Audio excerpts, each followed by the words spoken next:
नमस्कार दोस्तों, मेरा नाम है दीपक एंड स्वागत है आपका हमारे चैनल मार्केट बक में। बात करेंगे इस वीडियो में टेक्सटाइल सेक्टर की एक अच्छी खासी कंपनी के बारे में एंड वो है हिम्मत सिंघा साइट लिमिटेड के बारे में, यानी कि हिम्मत साइन के बारे में। देखो कंपनी जो है बेसिकली टेक्सटाइल सेक्टर की कंपनी है। इसके रिजल्ट जो आए हैं बहुत तगड़े आए हैं, तो उसके बारे में हम लोग बात करेंगे। चार्ट को भी देखेंगे कि चार्ट पे हम लोग क्या चल रहा है, स्टॉप लॉस टारगेट वगैरह क्या रह सकता है, उसके बारे में हम लोग बात करेंगे। तो अगर आप चैनल पे नए हैं तो चैनल को सब्सक्राइब कर ले ऐसे ही रेगुलर वीडियोज़ के लिए।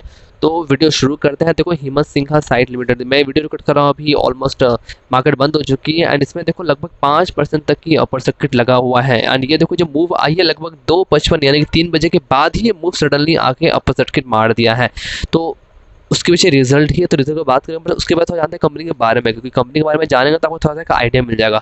जो कंपनी में मैंने बता दिया वो टेक्सटाइल सेक्टर की कंपनी है, ठीक है। देखो यहाँ पे लिखा भी इंडिया बेस्ड कंपनी हुई engage in the manufacture of the home textile products mainly in the bedding, आपके जो बेड होते हैं bedding and the unholding products made of the cotton silk and blade. Basically जो ये कॉटन सिल्क होती है और जो आपका होम टेक्सटाइल में जो बेड हो गया वो बनाने की कंपनी है, ठीक है। बट इनका और एक जो बिजनेस है वो है, कंपनी बहुत सारे ब्रांड के साथ टाई अप भी कर चुकी है उनके प्रोडक्ट्स बेचने के लिए। तो इनके लिए मैं चलता हूँ इनके वेबसाइट पे himatsinha.com पे। तो देखो यार यहाँ पे लिखा पे कंपनी जो है ग्लोबल ब्रांड है, ओवर 10,000 एसोसिएशन है इनके, leader in the cotton traceability solution में है, world class asset with the globe scale Oval. अगर आप पूरा भी देखो कंपनी का, तो कंपनी का ओवरऑल जो बिजनेस है मार्केट में अच्छा खासा फैला हुआ है। आप यहाँ पे और एक चीज़ देखो, कंपनी का जो यहाँ पे prescribe brand across the globe है। यहाँ जो कंपनी आपकी डिज्नी के साथ, पिक्सर के साथ, मार्वल्स के साथ, स्टार वॉर्स के साथ बहुत ही फेमस ब्रांड है, इन सब के साथ जुड़ी हुई है। और एक चीज़ कंपनी का यहाँ पे आपको दिखा होगा कैल्विन इल्विन, इसको क्या प्रोनाउंस करता है बता दीजिएगा, बट इसको देख के आपको डेफिनेटली किसी की याद आई होगी। हिंट दे देता हूँ, टाइगर श्रॉफ की गर्लफ्रेंड है वो, राइट। तो बेसिकली कंपनी का इनके साथ जो ब्रांड है इनके साथ इनका टाई अप ऑलरेडी हो चुका है इंडिया के सप्लाई करने के लिए, राइट। तो चलते हैं इनके रिजल्ट पे। देखो यहाँ पे मैंने ये क्वार्टरली लगा के रखा हुआ है मार्च 2021 का, जून 2021 का। अगर यहाँ बात करें नेट सेल्स का, तो नेट सेल जहाँ प्रीवियस क्वार्टर में 746.04 करोड़ की थी, वो इस बार 815.43 करोड़ की आई है। लगभग नेट सेल्स में 9.30% की ग्रोथ है यहाँ पे। Operating profit excel other income की बात करें तो वहाँ पर भी 24.31% की जंप है। बात करें नेट प्रॉफिट के, तो जहाँ प्रीवियस क्वार्टर में 37.57 करोड़ का नेट प्रॉफिट था, वो इस बार बढ़ के 57.70 करोड़ का नेट प्रॉफिट आते हुए दिख रहा है। मतलब नेट प्रॉफिट में 53.58% का क्वार्टर एंड क्वार्टर बेसिस पे यहाँ पे जंप है। आप बात करें ऑपरेटिंग प्रॉफिट मार्जिन की, तो वो भी ऑलमोस्ट स्टेबल है, अराउंड 2% से ग्रोथ है यहाँ पे 19.46% के साथ। तो कंपेयर कर अगर हम क्वार्टरली रिजल्ट, तो ये क्वार्टर कंपेयर करने से रिजल्ट भाई साहब अच्छा आया, बिकॉज यहाँ पे देखो आप नेट प्रॉफिट में 53% का जंप, वो भी क्वार्टर बेसिस पे, इट्स नॉट बैड। तो इसी की वजह से स्टॉक में आज ऑलमोस्ट बंद होते ही सर्किट लगा था। देखते हैं ईयर टू ईयर कंपेरिजन भी। तो यहाँ पे देखो अगर मैं जून 2020 को जून 2021 से कंपेयर करूँ, जहाँ नेट सेल्स की बात करूँ, जहाँ प्रीवियस क्वार्टर में 179.43 करोड़ का नेट सेल्स था, वो इस बार बढ़ के 815.43% का यहाँ पे नेट सेल्स रह गया। लगभग नेट सेल्स में 354.46% का बढ़त है। ऑपरेटिंग प्रॉफिट एक्सेल अदर की बात करें तो वहाँ पर भी आप देखो, जहाँ कंपनी जून 2020 में -84 में थी, वो कंपनी प्रॉफिट में आई है, वो भी अच्छे खासे 158.70 के, मतलब ऑपरेटिंग प्रॉफिट कंपनी का 287.63% से बढ़ा है। यहाँ बात करें नेट प्रॉफिट का, तो जहाँ कंपनी जून 2020 में 139.79 करोड़ के लॉस में थी, कंपनी ने इस बार प्रॉफिट रिपोर्ट किया है ऑलमोस्ट 57.70 करोड़ का, 141.28% के ग्रोथ के साथ है। ऑपरेटिंग प्रॉफिट मार्जिन की बात करें तो कंपनी प्रीवियस ईयर में -47% में चली गई थी, वो इस बार पॉजिटिव में आकर 19.46% के आई है। तो अगर आप देखो क्वार्टरली रिजल्ट या फिर आप देखो ईयरली रिजल्ट, तो दोनों में कंपनी बहुत ही स्ट्रांग दिख रही है यहाँ पर। ये ग्रोथ जो है वो आगे भी बढ़ सकती है। तो चलते हैं इसके चार्ट पे।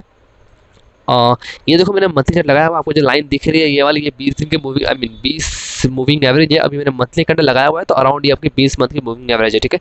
तो मैं बता दे रहा हूँ कंपनी के बारे में थोड़ा सा। और देखो चार्ट में आप देखो तो कंपनी जो ऑलमोस्ट 2012 में अराउंड 24-25 के भाव पे थी, स्टॉक ने ऊपर हाई बनाया 2005 में लगभग 167 का। उसके बाद में इसमें गिरावट कंटिन्यू रहती रही एंड इसने फिर हाई पे हाई बनाया था ऑलमोस्ट 2015 में, यानी कि 10 साल का जो रेजिस्टेंस था ये वाला, उसको स्टॉक ने यहाँ पे एक ब्रेक किया, लेकिन 10 साल बाद, ठीक है। तो 10 साल बाद ब्रेक करने के बाद स्टॉक ने यहाँ पे हाई बना दिया लगभग यहाँ 2018 में 443 रुपये 80 पैसा, 443.80 का यहाँ पे हाई बनाया। बट उसके बाद से इसमें गिरावट भी आती रही और गिरते गिरते स्टॉक ने मार्च 2020 में तो लो बनाया ही, उसके बाद स्टॉक ने यहाँ पे 2020 के मई में 45 रुपीज़ का लो तक बना दिया था। देखो 45 यहाँ पे आप शुरू में तो देखो ऑलमोस्ट यहाँ पे 443 का हाई के बाद यहाँ पे 40 रुपये का लो, मतलब कितनी तगड़ी गिरावट आई है। एंड वहाँ से देखो स्टॉक अब जाके यहाँ पे रिसेंटली इसने 279 का यहाँ पे हाई भी बनाया है। ठीक है, तो चलते एक बार इसका हम लोग वीकली चार्ट पे। देखो ये जो कुछ मैंने लाइन लगा के रखी है ना, पहले आप देखो मैं बताता हूँ मैं। ये जो लाइन है ये रिसेंटली यहाँ पे 2019 का जो हाई है 241 का, ये वाला मैं आपको दिखा रहा हूँ, ये वाला, तो उसका मैंने हाई लगा के रखा और स्टॉक उसी का आसपास ब्रेकआउट में चल रही है। और सेकंड जो मैंने यहाँ पे एक रेशनल लगा के रखा 2019 में, ये भी 210 का है, ये वाले की मैं बात कर रहा हूँ, तो ये भी उसका मुझे एक अभी के लिए एक सपोर्ट हो सकता है।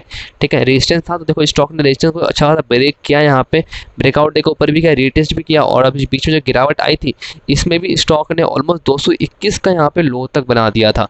ठीक है, बट उसके बाद जो क्लोजिंग हुई है वो क्लोजिंग अभी अच्छी खासी 263 के ऊपर हुई है, लगभग 5% का ऑपोजिट लगा हुआ है इसमें। तो ओवरऑल देखो तो स्टॉक जो यहाँ पे रिसेंटली जो हाई बनाया था ना लगभग 279 का, तो स्टॉक हो सकता है अभी जिस तरह से इसमें ग्रोथ दिख रही है, और यहाँ पे देखो एक बहुत ही बुलिश कैंडल यहाँ पे दिख रही है, अभी हैमर बोल सकते हो आप, तो ये अब यहाँ से ऑलमोस्ट कंटिन्यू हो सकती है। बिकॉज इसके ऊपर में अभी आप देखो तो ऊपर में मुझे कोई रेशन दिखता नहीं, हाँ एक रेशन दिखता है लगभग 321 के आसपास, बट वो भी उतना स्ट्रॉन्ग नहीं दिखता। अगर वो ब्रेक भी हो गया तो स्टॉक आपको फिर इसका ऑल टाइम हाई की तरफ जाते हुए दिख रहा है। एक बार देखते हैं इसका डेली चार्ट हम लोग। तो देखो आपको स्टॉक दिख रहा होगा, स्टॉक यहाँ पे देखो एक रेंज में सपोर्ट लेके ब्रेकआउट देती है, फिर एक रेंज में घूमती है, फिर एक ब्रेकआउट देके एक रेंज में आ रही है, और फिलहाल देखो वही हुआ, यहाँ पे गिरावट आई, स्टॉक ने यहाँ पे 221 का लो भी बनाया, बट फिर देखो एक हायर हाई, और कल तो अपर सर्किट एक हैमर का साइन बनाया है डेली कैंडल में भी, तो वो भी एक बुलिश साइन है।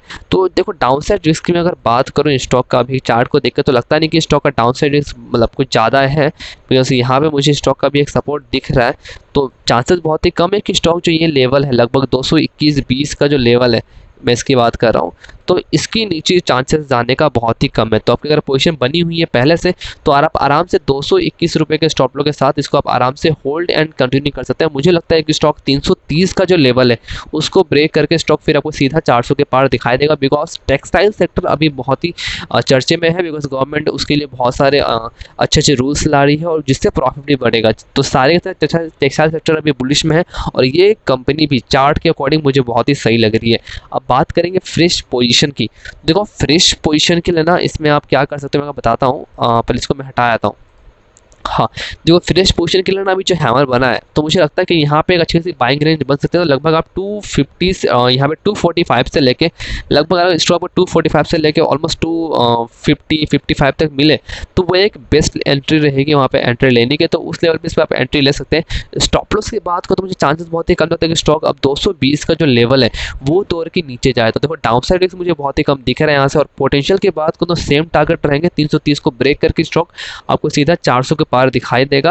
बिकॉज जिस तरह से भी टेक्सटाइल सेक्टर में मूव आई है और इसका जो रिजल्ट है वो देख के भी स्टॉक मुझे बहुत ही पॉजिटिव मूव करते हुए यहाँ से दिख रहा है।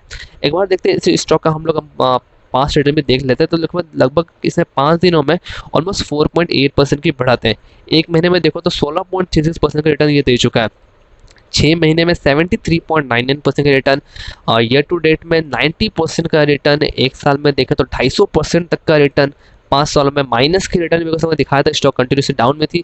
और अगर मैं मैक्सिमम करूं 21 सालों में स्टॉक ने 1500% की रिटर्न दिया, तो वो कोई बात नहीं है भाई साहब, क्योंकि यहाँ पे जो रिजल्ट दिख रहे हैं आपको वो 1999 से दिख रहे हैं। तो अगर मैं बात करूँ ऑलमोस्ट 1 सालों की, तो कंपनी ऑलमोस्ट एक पॉजिटिव मूव में यहाँ पे जाते हुए दिख रही है।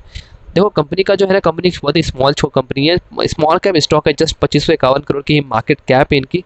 अगर हम यहाँ पे शेयर होल्डिंग पैटर्न देखें तो देखो प्रमोटर के हाथ में 47.33% की होल्डिंग है, जिसमें से गिरवी रहेगा कोई भी शेयर में है नहीं। एफआईएस के हाथ में 3.45% की स्टेक है। म्यूचुअल फंड के पास अच्छी खासी स्टेक है 14.6% की। नॉन इंस्टीट्यूशनल इन्वेस्टर के पास 34.68% की स्टेक है। देखो म्यूचुअल फंड की 7 स्कीम के पास 14.6% का स्टेक है। एफआईएस की बात करें तो 37, एफआईएस के पास 3.46% का स्टेक है। Promoter with the highest holding की बात करें तो दिनेश कुमार हिम्मत सिन्हा के पास 12.9% का, और हाईएस्ट पब्लिक शेयर होल्डर की बात करें वो तो Templeton India equity income fund के पास है 5.79% के साथ। और इंडिविजुअल इन्वेस्टर होल्डिंग के पास 26.87% की होल्डिंग है। ओवरऑल शेयर होल्डिंग पैटर्न बहुत ही स्ट्रॉन्ग दिख रही है। म्यूचुअल फंड का यहाँ पे भरोसा मुझे कुछ ज़्यादा ही दिख रहा है, बिकॉज 14% की होल्डिंग बहुत ही कम स्टॉक में देखने को मिलती है। ओवरऑल देखो रिस्क टू रिवॉर्ड रेशियो का अकॉर्डिंग स्टॉक बहुत ही सही दिख रहा है। यहाँ पे चार्ट भी बहुत स्ट्रॉन्ग दिख रही है, एक बुलिश मूव आया है, हैमर का पैटर्न बना और ये मूव आगे भी कंटिन्यू रह सकती है। बाकी पैसा आपका, डिसीजन आपका। वीडियो अच्छी लगी तो वीडियो को लाइक करें, चैनल पे सब्सक्राइब करें, वीडियो के लिए मिलते हैं दूसरे वीडियो में, तब तक के लिए धन्यवाद।